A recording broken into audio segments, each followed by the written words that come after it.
Welcome back. Hi, everybody. Hey. Hand pink waving. Oh, hi, Arlene Forney. How are you, dear? Hi, Janet.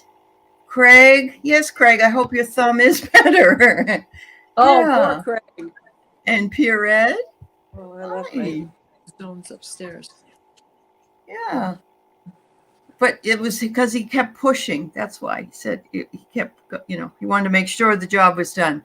And I did that with my, I've been wearing these socks that spread my toes apart to help my feet. And so I took them off, and my toes stayed that way for a little while. And when they did, I got my baby toe stuck between something and my other toe, Oh, and now I've no. broken my toe again. Oh Oh, my no. God. Oh, no. That's Oh, it hurts like hell. terrible. I'm still Unreal. Anyway. staying. We are so glad to have you all here today, and these lovely ladies joining me. Back in the fall, I started reading. I've always been interested in Carl Jung and his archetypes, and he also was the one that came up with the terms introvert and extrovert and synchronicity, as well as archetypes. So I'm reading it because Kate and I are doing the dream show. We started up on the dream show, and I'm thinking this is great stuff to talk about. Absolutely Yeah. great. Yeah. So, of course, by the time I finished it with all my notes, and then Diana and Kate started to read the book, but it was the holidays and it was this and that, and guests and things like that. So we're finally here It on was the like 10th. read a sentence and then go fix the turkey. Or where was I? Where wait, what came in there before the pecan pie? Because it was like, oh, I gotta go back. It was really hard to try and keep the flow and the energy going toward reading during Yes. all of that. We Yep. we tried really hard. Yep. No, Yeah. we did. My head We feels did. like They it's did. still in the oven. Yeah. Yeah. Check on that. So the irony, which is not a bad irony, is that I read Man and His Symbols by C.G. Jung, and I only read the first section of it, which was pages 1 through 94 or something like that. And then but Diana had already bought this other book, but then she went to find this one, and the print was too small. Kate had the same problem with the print. Mm-hmm. So Kate listened to it. And Diana, what is the name of the book that you have? That's Man and His Symbols. Okay, by Carl Jung. And that also has other folks discussing symbology in there as well. Mm-hmm. And there's beautiful pictures, you say. Is Oh, right? the plates. Yeah. Yeah. Yeah. Definitely. And was that the one you also read, Kate? That No. one? No. It had Okay. a different. Well, it had a different cover. Okay. It had a different cover, but when I realized that I couldn't read the font, and then I had to return the book to the actual library, the physical library, and I was, from a kid, I always had that'll be a quarter, that'll be 50 I cents. know. I had a really hard time returning the book. I don't know what it is Uh-huh. about returning books. So what I did was I asked for the library to send me the book on Audible, their version of Audible. Yeah. Which was, Man and the Symbols by Carl Jung. So, Yeah. but Okay. it has approximately 13 hours of book I of believe it. someone, reading the book. So Mhm. Mhm. it's a really long, Yeah, long. yeah. It's a And if really you're long taking notes miniseries. or whatever, you have to go back and listen again or whatever. Yeah. Oh, So yeah. yeah. Yeah. This Yeah. is, this is how I take the whole page. Yeah. This one does not have any underscoring, but I hashtag 2 pages of information because every sentence is Yeah. valuable. It's important. Yeah. Yeah. It's like, Yeah. well, of course. Yeah. Yeah. So I Yeah. go to thrift books and buy stuff from thrift There you books. go. Yeah. And it's like paying the fine at the library. It's not too bad. Get the And you book. don't have to rewrite That's notes. true. You just can carve all over the pages because they're yours. Yeah. There Right. you And when are. your kids inherit them, they'll understand what are the good things to read. The whole thing. It's funny that you say that, because my brother, not the one who just passed, but my other brother was very metaphysical. When he read, he used paper clips to clip everything he wanted on the pages. And he had 420 paper clips. You know, it was ridiculous. Oh my God. He needed a wagon Metal to detectors. read the book and carry it around. Right? Yeah. They probably set off the metal detectors at the airport. Sir. get me Probably that book. did. Yeah, absolutely. Yeah. Well, that was extra luggage. You couldn't take it on the plane. Right. I Makes just your figured book with the audio version that I could listen to it while I was waiting for the plane, or that, that it's for me, being a disc jockey, being musically Yeah. inclined. Everybody's audio- different. Yeah, audio is my preferred method. And if I can have audio and visual at the same time, that's even better. And if I can touch it, that's even better as well. Sure. So for me, What's your moving style? through, Yeah. fantastic music, Good. Well, I'm a music person, and I became an audio listener only during 2020 when I walked and put audiobooks in, so I'd have something to listen to on my walks. Otherwise, I like to physically hold a book. My least preferred is Kindle or something. I can do it. I just don't like it. It just Right. I can't stare at the screen for that long because I see it breathing, Mhm. Yeah. I see the, I see things that aren't there all the time. All the time. Yeah. And the voice of who's narrating it makes the difference too. We Yeah. used to True. do the mysteries in the car when we would have a long drive where we'd buy a book, a murder mystery or whatever that was on CDs. And I remember this one time John and I were driving, I think we were driving from California to Washington or Oregon, high in Oregon. And we got all the way to the end and the music came up and I looked at John and I went, do you know who did it? Because I don't know who did it. And we had to replay the final disc like 3 times. Oh dear. Like 3 times before we could figure it out. Yeah. It was hysterical. It was I got absolutely distracted too. hysterical. Yeah. Yeah. It was funny. Yeah. Especially if I'm walking the dogs and I'm trying to listen to something. Yeah. If you're by yourself, it's different. Yeah. Oh my God, here's a heron. There he is. Yeah. Hi, handsome. How you doing? It's like, ooh, there's I my get it. favorite ranger, the one I like to flirt with. Of course, 45 years younger than me, but he stops and talks anyway. That's great. That's great. Nice eye candy anyway.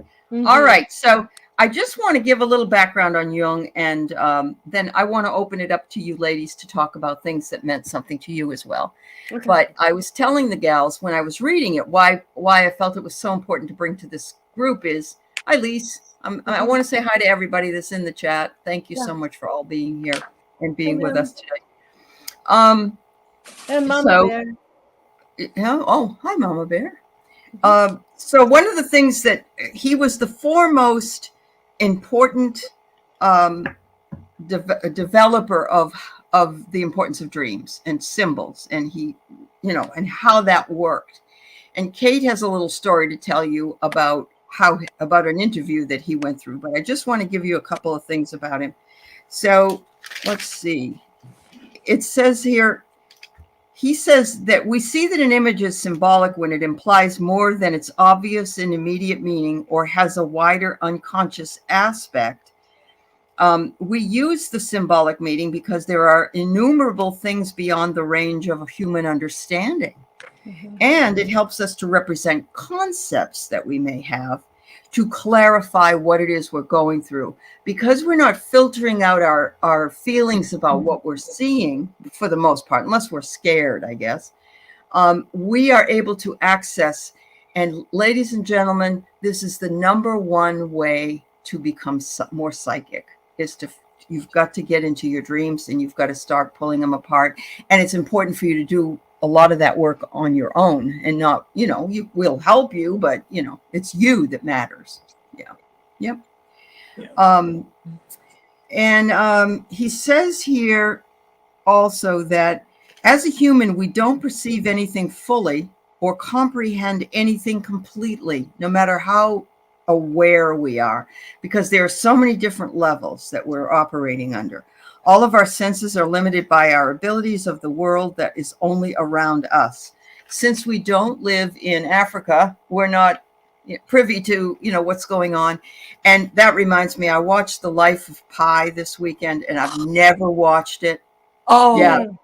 Oh, And what a it is the very end when he explains what beautiful, just beautiful. Yes, Oh, I the know, whole very thing. sad. Yeah, but a great spiritual movie. Great spiritual. Very. Yeah.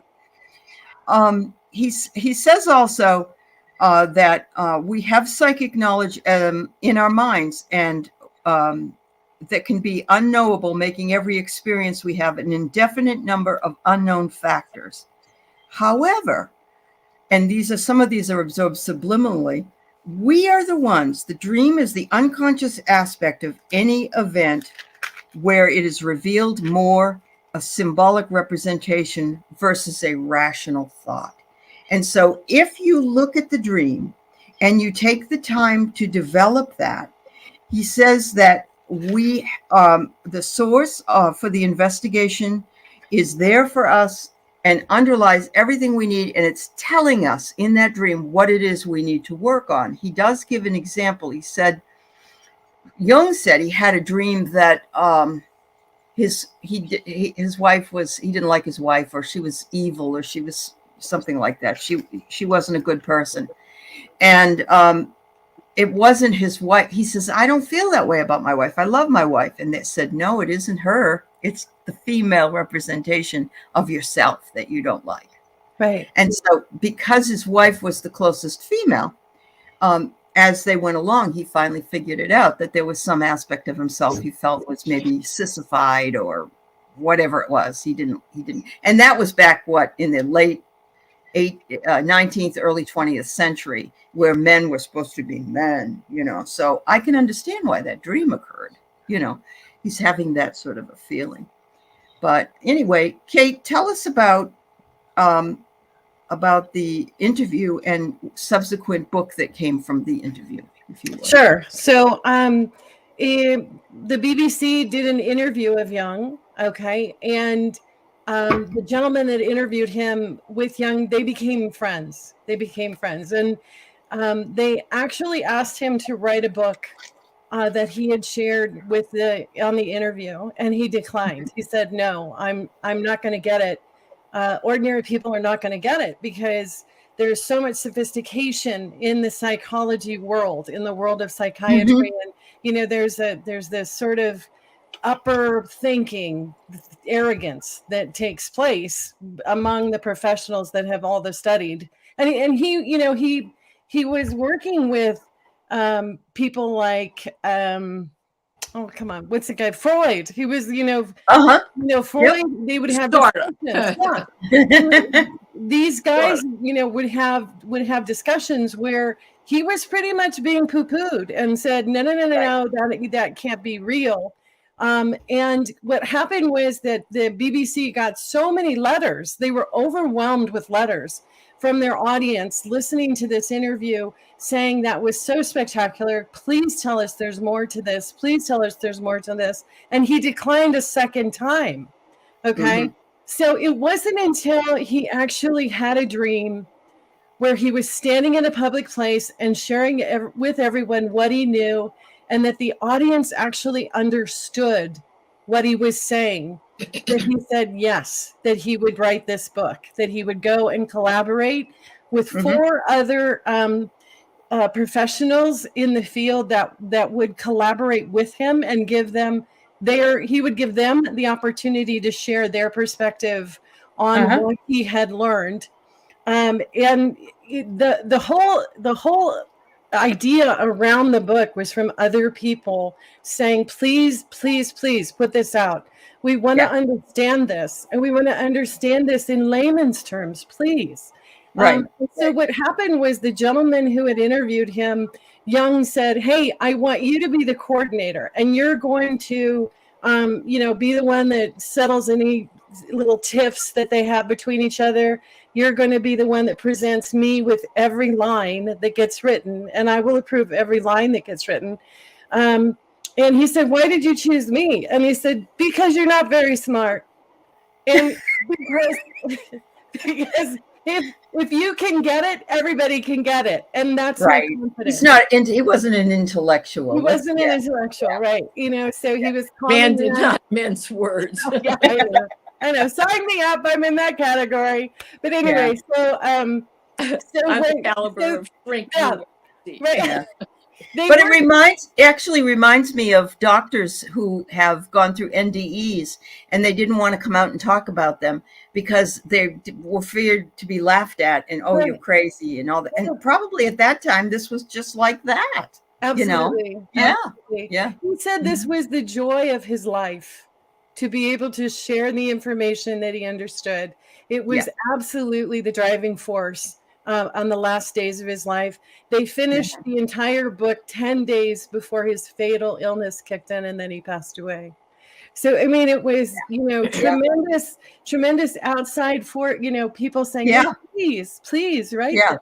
Yeah. So what was this illness? Do you know? It wasn't referred to. It wasn't disclosed. I don't know. Who's got a phone handy? We Google it. Just the understanding. One of the things that I found really incredible, the way that he communicated the conscious, the unconscious, and in the unconscious, the great guide, the friend, the advisor. And I thought to myself, oh, I can use those terms, but I prefer angel, guide, ancestors. Sure. We can all have our own words. Yeah. We all have our own thing. So it was a pretty interesting introduction into how the book became real. Well, the other thing, before I let Diana go on and speak as well, but he says there are 2 points he wants to make sure that we know about our dreams. One is the dream should be treated as a fact, and that it somehow makes sense. You just don't know what the sense is until you work on it. And the second one is it's an expression of the dreamer's unconscious mind. So you've got something in there. And I don't mean like you want to kill somebody, but it's symbolic. And it is trying to give you that message that you need to pay attention to. This is a fact, and it's coming from you, and it's just down below and the surface, and you just don't know it yet. Yeah. Mm-hmm. Yep. Yeah. So he died of Creutzfeldt-Jakob disease. Okay. Say that fast 3 times. It's circulatory. Yeah. Encephalopathy. Oh. It's it's a neurocognitive disorder due to. Come on. It's not due to analyzing dreams, I hope. Disease is invariably fatal degenerative brain disorder. Sound familiar? Oh. We have Lewy body? It's like Lewy body. Doesn't call it that. Subacute spongiform encephalopathy. Yeah. Yep. Wow. Yeah. Well, of course, he lived in a time when they didn't have anything for these folks, Right. And Juno said it was circulatory disease as well. But, it's similar to mad cow, Wiki says. Wow. Wow. Yikes. Miss Mims says, I understand my dream as what I'm doing on another plane. Do you feel I'm off on the wrong track? No, I don't think you're on the wrong track. No. It's coming from a different place. That's all, like you say. Yeah. Mm-hmm. Yes. Yes, Diana. Yeah. Yeah. Yes. Yeah. I loved the way he said that they are critical secret thoughts. They are secret. Yeah. That they are involved. They are in tender spots, right? Yeah. And that it's like you don't need to worry that it comes in bits and pieces. If you have a stone in your hand, you turn it over and over and over again until you realize what the stone is telling you. So even though we all want it to be like a movie, like a continuous thread of making sense, logical, and the fact that it can go from boop diddy bop diddy boop diddy boop, from one thing to another. The important part is, what is it you remember? What Mhm. do you remember? Focus on what you remember, and then turn that over and over and over again, and it'll eventually reveal the secret to you. And it's your own secret.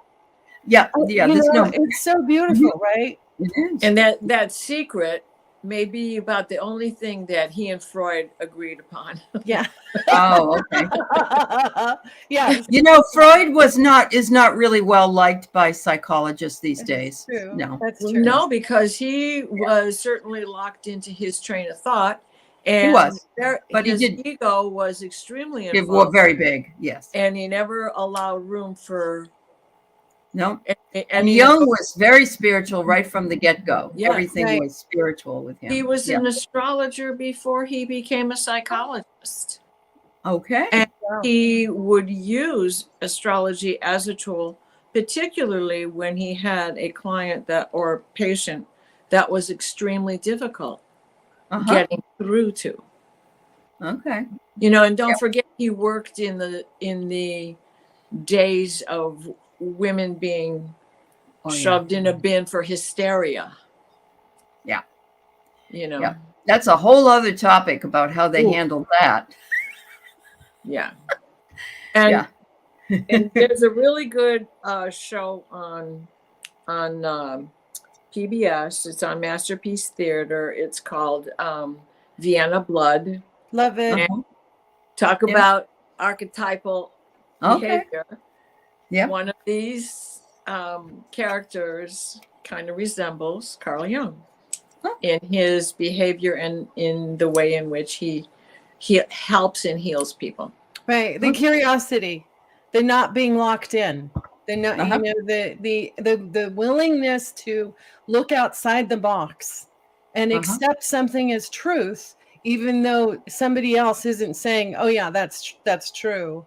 Another part of what he was talking about too was that most people in their ego state are afraid of something new.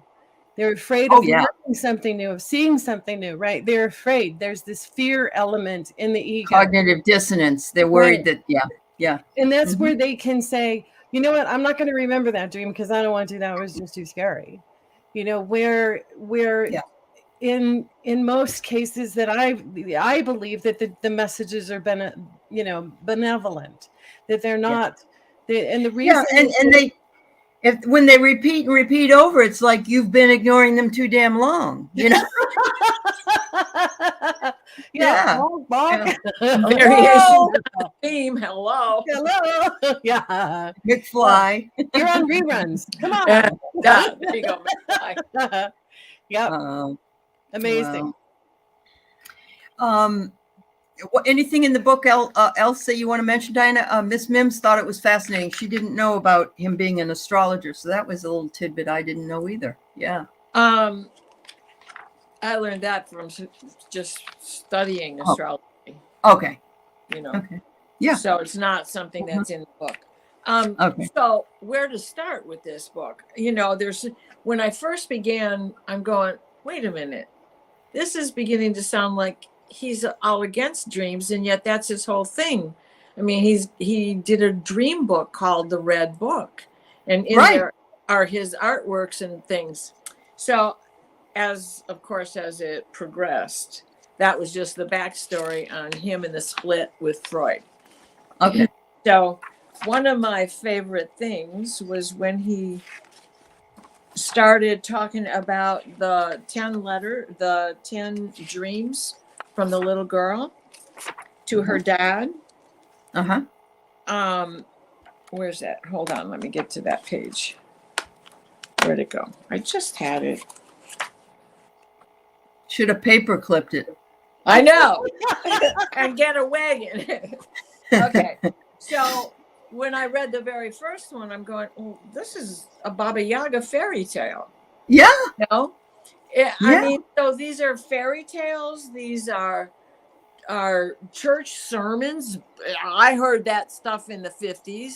I'm sure that little girl heard it even if she hadn't been going to church. It would have been the normal topic of conversation of any teetotaler of the era, of which there were a few. Think Carrie Nation's time, right? So anyways, the fact that he made note of it being a child. So what's that got to do with it? That her intellect is above board because she's a child? It's a dream. It's If collective anything, unconscious. right? Yeah, So that's the collective. Yeah. Yeah. What's age got to do with it? A dream is a dream is a dream, especially Right. when he starts getting into instinct or archetype remnants left Yep. behind from what, past lives or Mhm. knowledge that you heard somewhere along the line but didn't hold true to or didn't get deeply involved with, Mhm. Yeah. and so these dreams from this little girl were prophetic Mhm. because they, after Carl took apart what the dreams were, he put symbology to it as a symbol of death, a symbol of afterbirth, a symbol of Right. being Right. reborn, the archetype of Christ, and all of those other characters were coming into play, and old stories were coming into play. And in the end, it was prophetic. She gave this to her dad as a Christmas present. She was 10 years old when she gave it to him. She had had the dreams when she was 8 years old. Her dad took the book to Carl. He took it apart and dissected Mhm. and said what they were all about. And in the end, the little girl died, which brought us back to the one dream that is about creation, evolution. We've got I can't understand my own writing there. Sorry. The first one is about power. Then it's about the 9 muses. Uh-huh.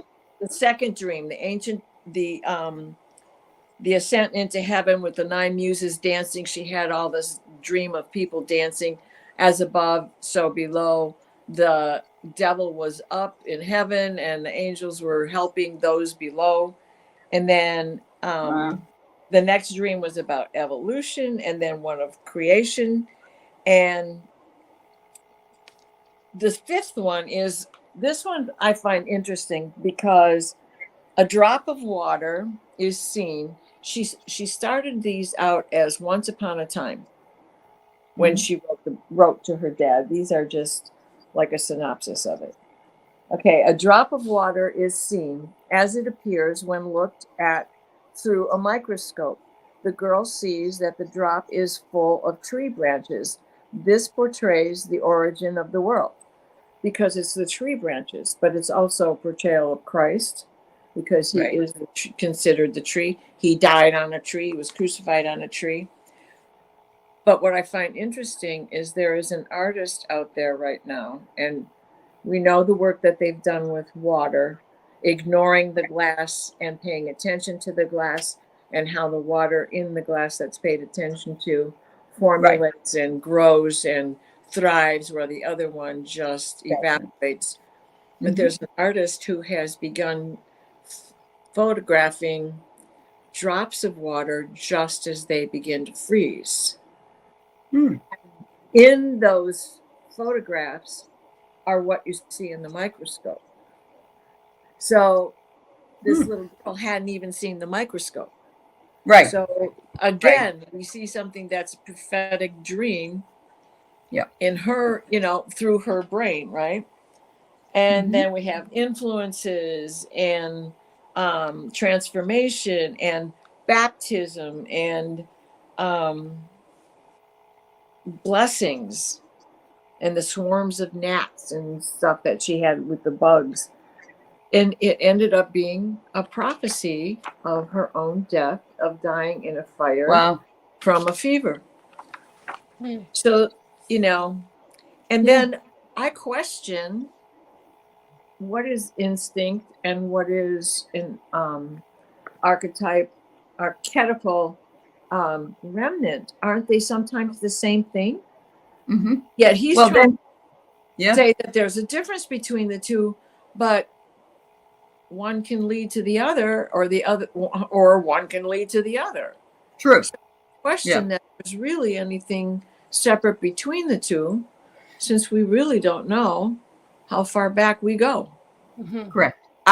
Are we now chasing our future? Are we looking back at our future selves? That whole theory that's out there. The theory is out there. Yeah, that's true. I'm sorry. Go ahead, Kate. I was just going to say that the concept that within the conscious and subconscious, or the dream state, conscious, subconscious, if you want to lay out the three, the point that he made about when you're having a conversation and all of a sudden you can't remember the name of the person you're talking to, and you have this, this blank, right? That is actually when the subconscious is popping in and becoming part of your conscious. It's becoming part of your focus. It's delaying your focus so that it can drop the information in, which I found really fascinating, because that's so good to know, because it happens more when you get older and you think it's you. No, and the other thing that I would suggest is to notice when you remember that you had an odd dream. Because sometimes it can be mid-sentence while you're talking to someone, and all of a sudden you go, oh, yes. Right? Okay. Right. So what he was talking about was to pay attention to where your focus drifts off. Pay attention to when your focus becomes real, because I think that opening of sharing, that little drop-in space, that little space of in between, is also really, really important to just take a look at, or just have an awareness of. Just have a general awareness of that. Instead of criticizing yourself for, definitely. Oh, that's okay. That's spirit dropping something in. That's spirit dropping in. I'm good. Yeah. So that's a fun way to look at it. I just, as you girls were talking, and this happens a lot, and it happens to you too, I think, when I was thinking about the collective unconscious in those dreams, that little girl was also accessing that, because she wasn't old enough to know all those stories. By the way, Clarissa Pinkola Estes is who you want to read. Women Who Run with Wolves, and all her stuff. It's wonderful stuff. Wonderful stuff. But I'm wondering, I'm wondering if the collective unconscious is actually the Akashic records. Well, and that is possibly, absolutely. Where we all get it at the same time. But I love women that run with the wolves. Because I thought to God, I coined the phrase punch buggy. Now, Punch what? I've never heard that before, but punch buggy is a Volkswagen Beetle.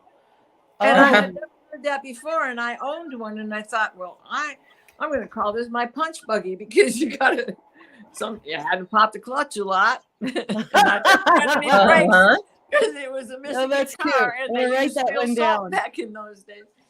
But so because you just pop it in gear all the time and you punch it when you do that, I thought I called it punch buggy, and I'm the one who invented it. Turned out. So we had that. There it is. It's floating. It's the best way to explain it too is it's like when there's time for something to come, when the time has come for something, more than one person gets the information. And that's what happened with the Hale-Bopp comet. They found it at the same time. And that's why Mr. Hale was over here, Mr. Bopp was over here, and there it was. Yeah. So it's always there for you. Yeah. Oh, in some ways, I think that is such a huge universal way of confirmation that what you are thinking, what you are dreaming is real. Right. It's real. It's matters. A fact. Yeah. That's right. Yeah. It has purpose. Yep. Yeah. Wow. So she has some really wonderful tapes, Clarissa does, that you can listen to. She tells the stories of all these old Baba Yaga and others. And so if you get a chance, I put it in the chat. Her name she's actually a Jungian psychologist that's a professor. So she's fabulous. The other thing I wanted to bring in was, have you all heard of the 100 monkey theory before? You have. Now, this isn't a Brad Pitt movie, is it? No. No, some monkeys were The 500 Yeah. monkeys. So monkeys were on an island, and one of them, they were eating potatoes, and one of them dropped their potato into the ocean accidentally. It wasn't meant to, and the monkey picked it up and wiped it off and then ate it. And then monkeys all over the place, not that didn't even see that, started doing that with all their potatoes. They wash their potatoes now. Wow. So, it's got to be something floating around out here, something in the collective unconscious. And that's why those things do become fact. But I love the fact that he says that we need to look at it. This is a part of our life that we have to accept is a fact, but it's just coming in symbolic language. Yes, absolutely. Yeah. And the animals are part of the angelic realm. So, their communication is super easy with other angelic forms that can say, hey, it's probably a good idea you wash that thing. Hey, and it's got salt on it too, right? Because it was in the salt water. In the salt water. Yeah. So in keeping with your monkey story there's a quote here where he says, "We do not assume that each newborn animal creates its own instincts as an individual acquisition. And we must not suppose that human individuals invent the specific human ways with every new birth. Like the instincts, the collective thought patterns of the human mind are innate and inherited." And then the next couple paragraphs later, he says, "If you identify the psyche with the consciousness, you can easily fall into the erroneous idea that man comes into the world with a psyche that is empty, and that in later years it contains nothing more than what he has learned as an individual experience. But the psyche is more than the consciousness. Animals have little consciousness, but many impulses and reactions that denote the existence of a psyche, and the primitives do a lot of things whose meaning is unknown to them."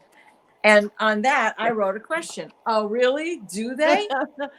Really? Is that what you think? It must have been his 1934 era. Maybe. Yeah, because those things expand. He does say that we don't have any really forgotten ideas or forgotten things, memories. They're all there. They're all in there. It's just they haven't ceased to exist. But we've taken note of it, and we've attached a sort of a priority. And that's where the short and long-term memory comes in. In other words, I don't have to remember my mother's recipe for whatever, because all I need to do is go to her recipe box, right? I just know that it's there. But I know. It's wonderful. Yeah.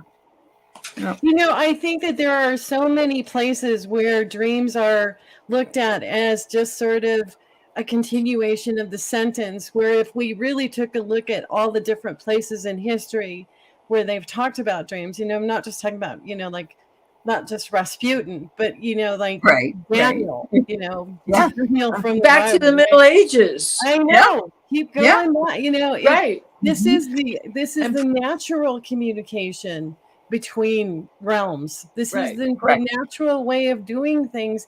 And I think at some point something happened where it got shut down, where it got said, hey, you can't do that. We're gonna burn you, hang you, drown you, whatever. Right.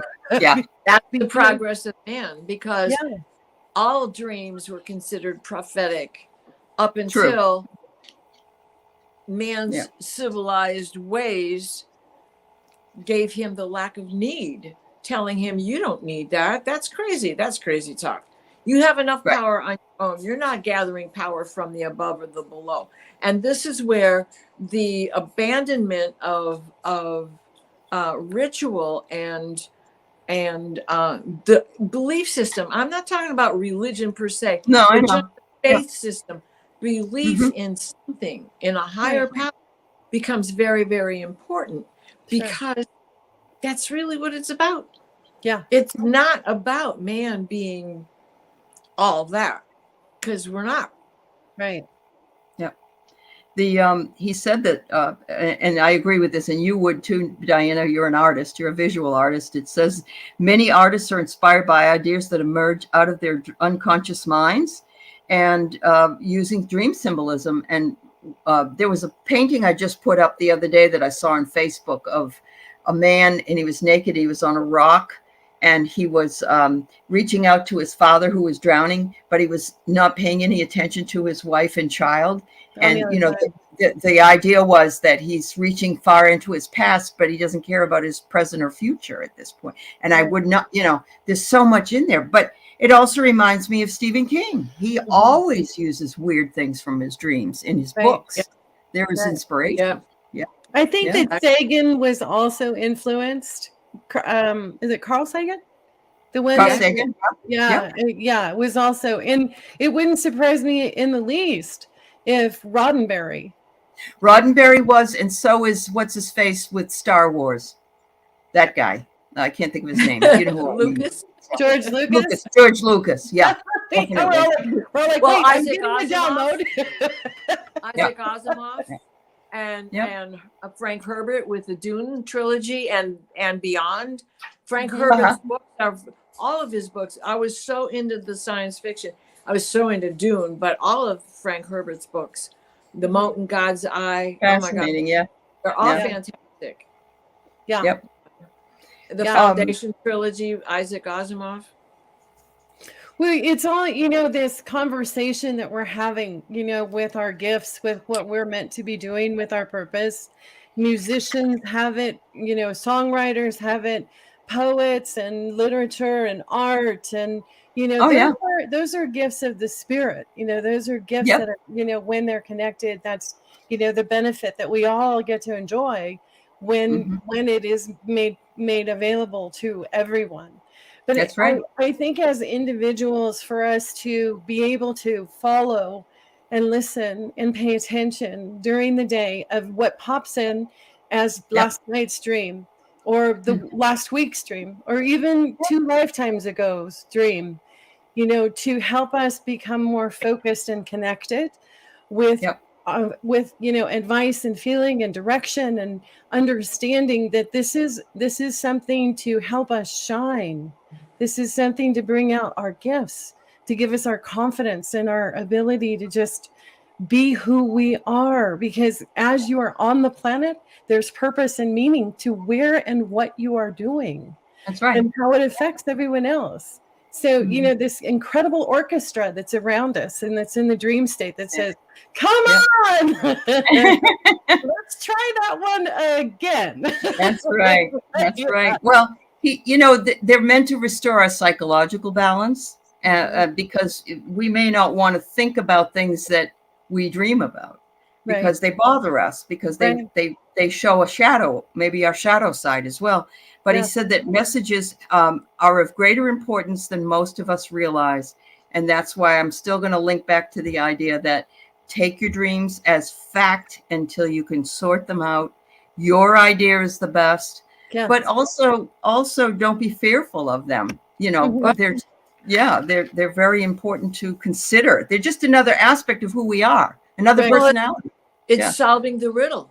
Yeah, the riddle of your blueprint. Right. You know, okay, we have an astrological blueprint, but we also have a psyche blueprint that may line up with that astrological blueprint. Right. That's true. But that whole fear factor is you're afraid of something inside of yourself. Right. Right. And we may not be able to face it in our waking life, but it needs to be faced somehow. And so that can be done in dream analysis of what we're dealing with.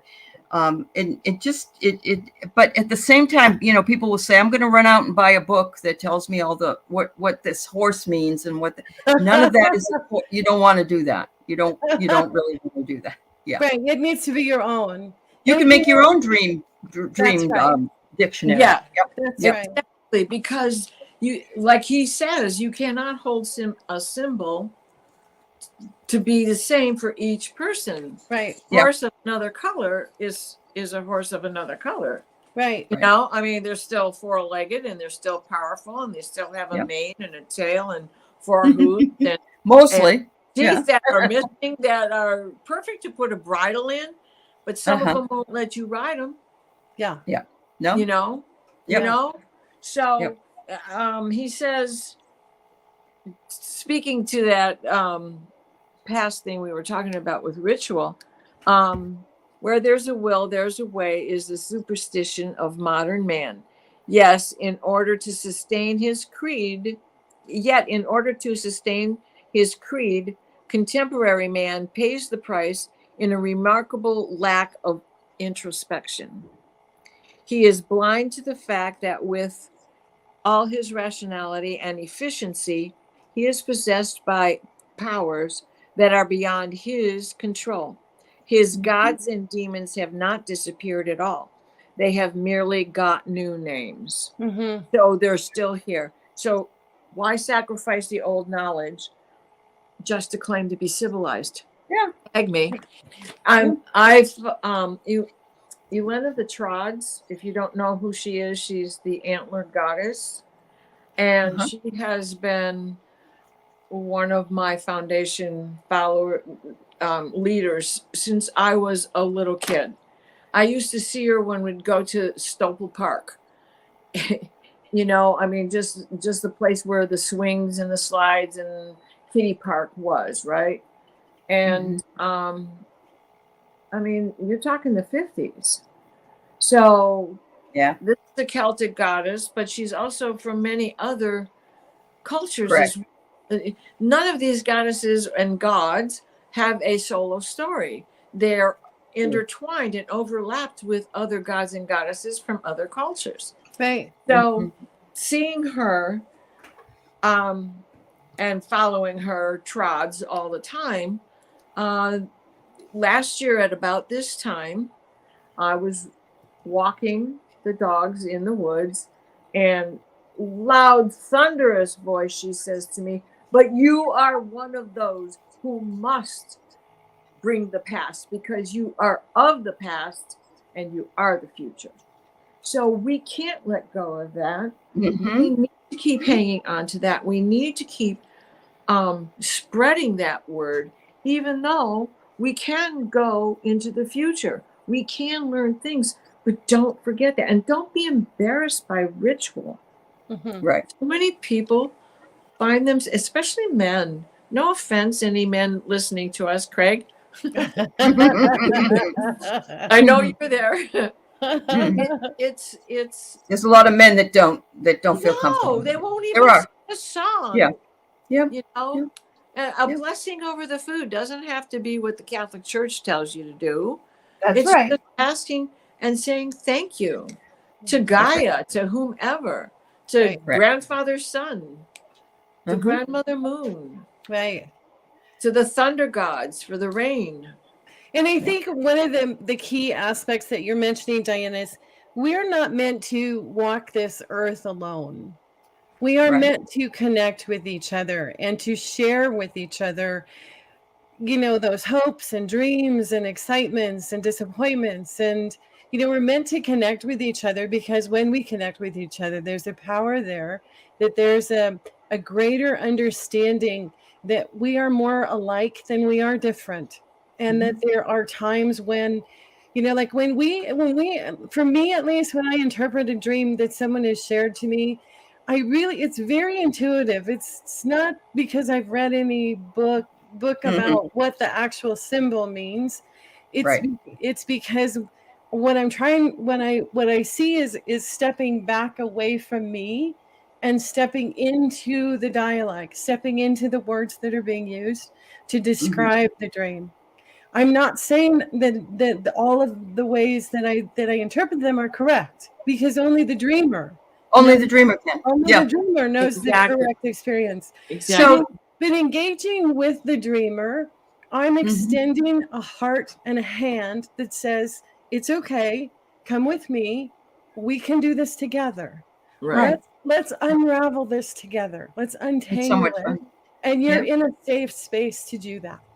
It's not a judgment thing. It's just a support and a heartfelt engagement that says, "It's okay. Come on. We're all getting these weird things happening. Let's do them together, and then they won't feel so scary or hard or, confusing. So Charles says as well. There is a common understanding and a meaning of a thing, of an animal, of what that animal's life is like, or of a building or whatever. There's a common understanding, but the symbology of it, the symbol it becomes, is based on the individual's feeling interpretation. Right. That's right. Yeah. So you can discuss it with somebody, but it is very important that you keep in tune with it yourself. Have your own interpretation. It's like going to the doctor. Right. The more educated you are about what you think it is, the better questions you can ask. The better questions you ask, the better chances are you'll get the answer. Because unless you got an egotistical doctor. I've gone in and said, my trochanter muscle is not well. I pulled it, and and she's like, how do you know what that is? I have to bring my husband. I can read a book. I can read a book. The only thing that you can do that I can't do is sign the prescription pad. That's right. That's right.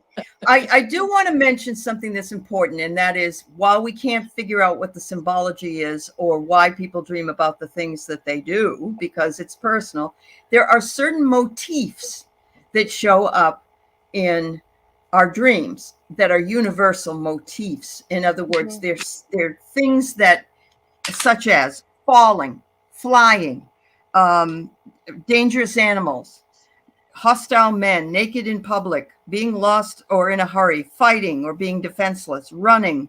And I say public toilet is another one because he didn't have that. He didn't have that then, but we do have those things, and some of those are societal, I believe. And so if we're feeling like we don't fit in, or we, maybe we don't even know we don't fit in, or that whatever, but it's coming through in the dream. I think that's possible, while I still believe exactly what you've said, which is only you really know what your meaning is around that thing. We do have an anonymous dream that I thought was fascinating, because it pinpoints like several different things that we're talking about. Do you mind if I share it with you? Okay. No. So Anonymous is standing on rocks, and she looks down, and she hears the instructions. I'll put it that way. She hears the instructions. You need to kill that. And she says, kill that? Why would I want to kill that? It's just a worm. And the voice comes back, no, you need to kill that. Look at it again. And she looks down, and it's no longer a worm. It's this ferocious looking black spider with multiple red eyes. And so she stomps on it and kills the spider. And what happens is the spider goop lands on her. Okay. And she says she's not really sure what she did to get rid of the goop, but when she woke up, she was really happy, and that she knew what had happened was for the best. Slayed a dragon. I feels like she slayed a dragon. Yeah, it was so interesting for me. Moved into the fear. Moved into the fear. Yeah. What I understood from the dream was, number one, she connected directly with her guides. Yes. She was in direct communication with them. She was talking to them. She may not have seen them, but she was in direct communication with them. The worm transforming to a spider, to me, meant that she'd been living with a falsehood. That something was not real. It was not presenting itself as it truly was. And that they understood this to be a burden. They understood this to be a burden, and that she had to put her foot down and pivot. That she needed to change herself in order for that situation to change.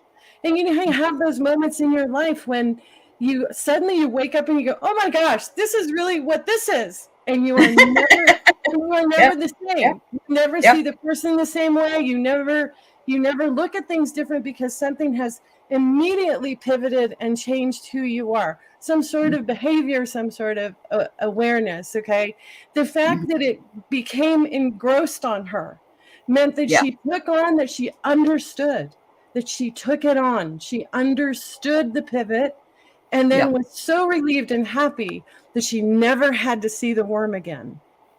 She never had to have that worm come up again. You know, so to me, it hit all those elements of under trust and symbolism and understanding that the beloved, you know, the imagery and the task at hand is to help you. It's to help, you know, help you pivot into a new place of being. And it was a fact. It just was an unconscious fact. Yes. You know, and so it was like, oh my gosh, this like ticks all these buttons. And, sure it does. To wake up happy, that's the best. Yeah, I know. That's fabulous. Yeah, it was great. Thank you, Anonymous. Very good. Wow. So go ahead, Diana. Well, the one client that he had that he talked about where he only saw him a couple of times a year. And I think the guy had schizophrenia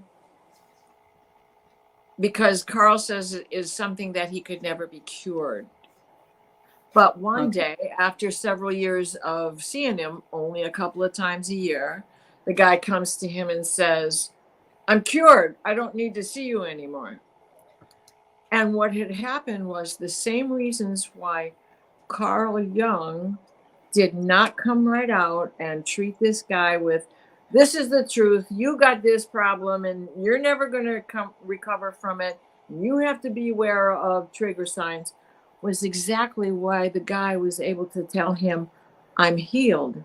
Because had I started telling you these things right in the beginning, I would never have gotten to the point where I worked them out for myself and figured out what was going on with me. Yet neither one of them had had this conversation that they were both withholding information from each other in the way of treatment and in the way of disclosure. So I just thought that was very telling. Yeah, telling and just confirming that you can do these things on your own. You just have to have the right person to work with. That's true. That's very true. Yeah, and it doesn't have therapists aren't in there to heal you. You have to heal yourself. Miss Mims said that Lynn McTaggart has a book called The Field, and some of the stuff that we talked about earlier might be encompassed in that book. We might want to check it out. So looks like something I want to put on my list. Lynn what? Lynn McTaggart? Lynn McTaggart. Yeah. Thanks for that, by the way, Miss Mims. And you know, there's a lot more we could talk about today, but we are running short on time. But I want to come back because I want to still talk about the difference between signs and symbols and also archetypes. Okay. Oh, yes. Anybody that wants to email a dream, you know, thedreamdetectives@gmail.com. Let me know if you want a phone call, if you want to remain anonymous. If we can share it, if we can't share it, that would be great too. Because we just love knowing that you're here, and it means the world to us to be able to help in this way. It's so good. Yep. It's so good. I'm going to just put this up for us to finish up because Juno had put this up earlier and I didn't want to ignore it, but she dreamt she found 2 large stone spheres with images on them. I read the writing on the one aloud, and then the sky was filled with baby dragons, but she can't remember what the wording was. Juno is so special, though. You have to know that the information that she was reading on those orbs was meant for her. For her. You know, that it's her download. And the fact that she's seeing the baby dragons in the air. What do you think about that, Diana? K2 and Rahu.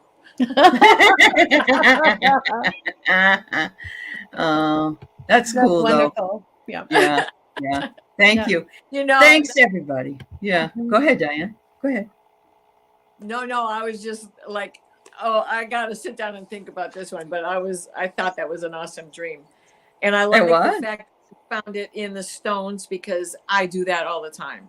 look for patterns in stones and see. It sounds like it animals. was also if you isn't on Game of Thrones, the dragons are built they bust out of Eggs. eggs, but yeah, in an egg shape. Yeah. Yeah, Uh, their eggs are pretty big, like a sphere. yeah. Like a big loaf of bread. It's raining baby dragons. I like that.